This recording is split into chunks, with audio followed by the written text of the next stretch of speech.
We are back with another Middle-earth Monday, and of course we are still fighting our way through the War of the Rohirrim box set. The difference between this and any of the previous War of the Rohirrim videos that I have done is I've now finally seen the movie, and I did quite enjoy it. It gave me a lot of context for the characters and made me excited to paint up different ones. Because of that, I'm not actually going to paint a miniature from this box set in today's video. Games Workshop very kindly did send me out 3 of the resin characters, the separate ones, and in those set of 3 there was Helm Hammerhand, who in the movie is just such an awesome, monstrous character that it made me really excited and really inspired to get him painted. So that's what I'm going to do in today's video. If you have no idea who Helm Hammerhand is, I'm sure you've watched Lord of the Rings, you know Helm's Deep. Well, Helm's Deep is named after him. That's how hardcore he is. So if you want to figure out that for yourself, obviously check out the movie. Before I get into this video though, just a huge thank you to all of my active patrons and everyone that supports Mediocre Hobbies out there on the web. If you want to continue to support us or check out things like the Patreon, it is all linked down in the description below. You get access to a private Discord server where you can talk to me about your hobby on a daily basis and take part in all our different events that we run over there. And you get an extra video every single week just for you guys. So if that sounds like something that excites you, check it out below. Okay, without further ado, let's dive in. Get Mr. Hammerhand painted himself. Okay, this is Helm Hammerhand. He is an absolutely beautiful miniature.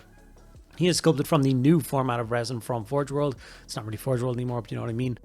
It's really finely detailed, it's not full of bubbles. It's not like fan cast at all. If you ever get your hands on some of the new resin, you'll immediately understand what I mean. So he's called the Wrath of the Hornburg is his little nickname. And if you've seen the movie, you know exactly why this particular character inspired me and why I wanted to paint him as the next thing after I seen it. If you haven't seen it, I recommend you go out and give it a try. I know animation isn't for everybody, especially inside the world of Lord of the Rings, but I'm kind of on that same thing. Animation usually doesn't tick the box for me, but I did enjoy this. Okay, so the model was sprayed black and then sprayed grey sear, as is tradition with most of my stuff that I paint. I've got a whole video on how and why I do that. If you want to check that out, feel free. After that, I'm just going to start blocking in some of the color. So the first thing I grabbed is my Militarum green, and he basically has a bit of torn cloth around his waist. So basically he's running around in an undersuit, if you will, and then he's got some rags torn off, which I think is part of his like Rohirrim uniform to give him that little tie-in piece of color if you are fielding him in your Rohan army. After that, I grabbed some Apothecary White, and this is just to paint all the fur trims or block in all the fur trims that go around his kind of suit thing. Obviously it goes around the box. Both of his like shoulder bits have it, and then one of his greaves, his right hand greave, has some fur sticking out as well. I also used Apothecary White as a base coat for his beard and his hair. Once again, very quick, a very simple step. Obviously I talked about a little bit of this last week, where sometimes miniatures that are all a lot of the same kind of color, but just those colors are in different tones, I struggle with. And this is kind of one of those miniatures. Everything is kind of like a whitey gray, and then it's just, yeah, little variation, so it can be hard. Gore-grunter fur for the leather belt, holding on the kind of green rags, and then of course going around down his chest, holding that horn in place. The horn is a terrifying thing. Once again, if you know how he uses it in the movie, it's fairly cool. I've yet to look at this guy's profile or rules in the game, so I'm actually very curious to see how he transitions from the big screen to the tabletop and how his awesome prowess translates. I imagine it's going to be pretty good. We're going to go for some skeleton horde, and this is just for his horn. Just a very quick coat across that to block in that color. I do believe it is an ivory horn he's taken from some beast. It makes an epic noise. I don't know whether this is supposed to represent the horn on the top of the Helm's Deep. You know, they do say in the movie, let the horn of Helm Hammerhand ring in the deep one last time. And it gives out an epic sound. I think that's supposed to be the same horn he's carrying. Doesn't really match up, but we won't worry about that. So the boots and his like under trousers thingies are kind of a bit all over the place when it comes to color. So I just went in with a nice gray contrast. Basilicanum gray. And then after I've shaded the model down and I'm layering those steps, I'm just going to layer those two separate colors, black for the boots and Mechanica Standard Grey for the trousers, pull them in different directions. They're definitely not focal point of the model.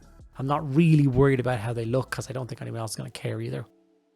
Guilliman flesh, and this was very carefully applied to his face, his mouth, hands, his big biceps are on show, his guns, if you will. And obviously his beard and hair is supposed to be white, and we've already added some contrast to that. So we do not want to get the skin tone on his beard. So just As you see, I'm using a very small brush and I'm taking my time to feed that contrast into those areas without hitting anywhere I'm not supposed to. Model's starting to come together now. So we're going to grab a little bit of gold, and this is just for some of the trim on the horn. And then after that, we are going to jump over and get this miniature shaded. Now, as for what color to shade it, I'm actually going to go for black, even though there's a lot of this model which is nice, bright colors. They're, like I said, a lot of them sit in like the gray spectrum. And obviously the shadows for gray is like black. So I'm just going to go for it. Null and oil, the whole model, shade it all down. It did work. It does look right. It looked great on his beard. His tunic starts to pop.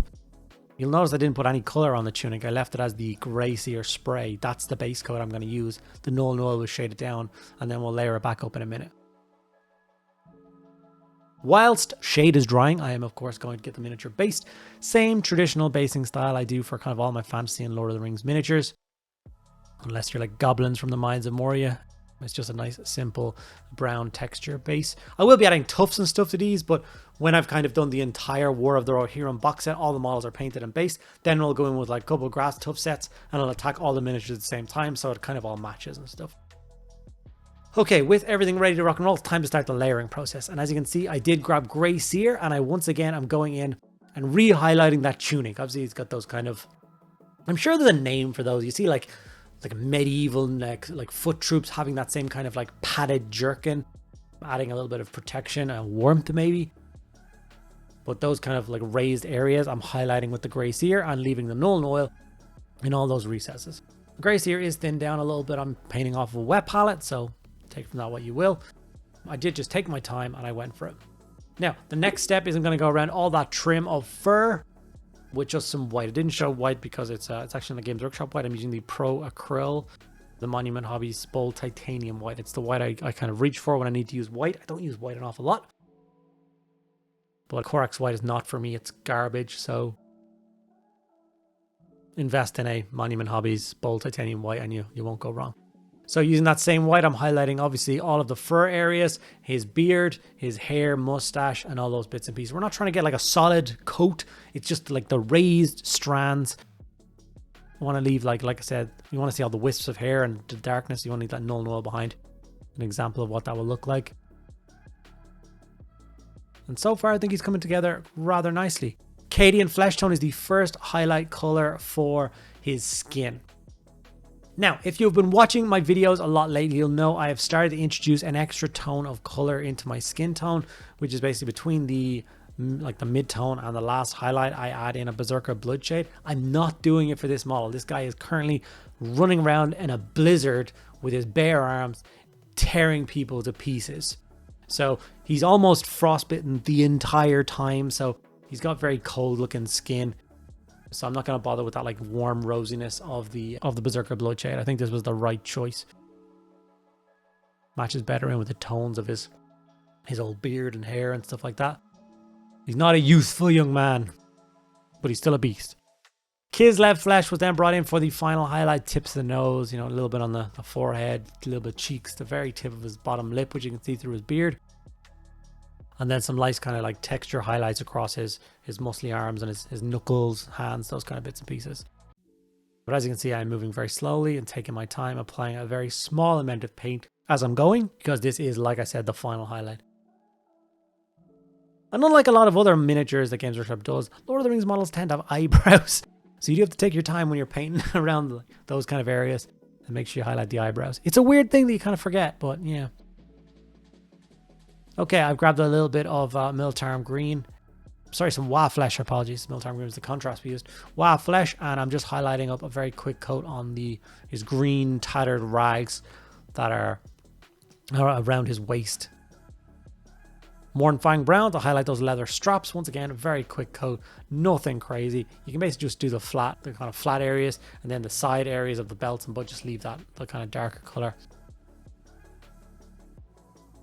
So with that done, that's pretty much me done with this miniature. I'm happy to announce that Helm Hammerhand is now fully painted. He is ready for the tabletop and he's ready to do some awful damage to the poor enemy force in his ninja guerrilla warfare through a blizzard style tactics, which was just a delight to watch on the big screen. A couple of still images to give you guys an example of what this guy will look like on the tabletop at the end. Like I said, I'm super proud of him. I've got a couple more resin characters and a bunch of other stuff to do from the box set. So make sure you subscribe so you don't miss out on all those future uploads. And there we have it. Helm Hammerhand is painted up. He was a lot of fun to do. He does stand about head and shoulders above any other model of his size because he's a very large character in the movies. I can't wait to have a proper look at his profile and see how monstrous he is, because if he's anything like he is in the movie, he's going to be terrifying. Bench pressing Sauron or something. But yeah, so thoroughly enjoyed that. I hope you guys are still enjoying the Middle-earth Mondays. I hope you're enjoying your War of the Rohirrim box sets. And please let me know on any other characters you want to see done. If you haven't got any specific ones, I will be diving back into the box set for next week's Middle-earth Monday and continuing to fight through that. Probably one of his sons will get done next week, I think. So yeah, thank you guys so much for sticking around. If you enjoyed the video, make sure to do those 3 things you should do to all creators' videos if you enjoy it. Give the video a like, ask any questions in the comments, anything at all, and make sure you subscribe. Those 3 things cost you absolutely nothing, but do help our videos get pushed out to more people and help us to grow. Okay, thank you guys so much. See you in the next one.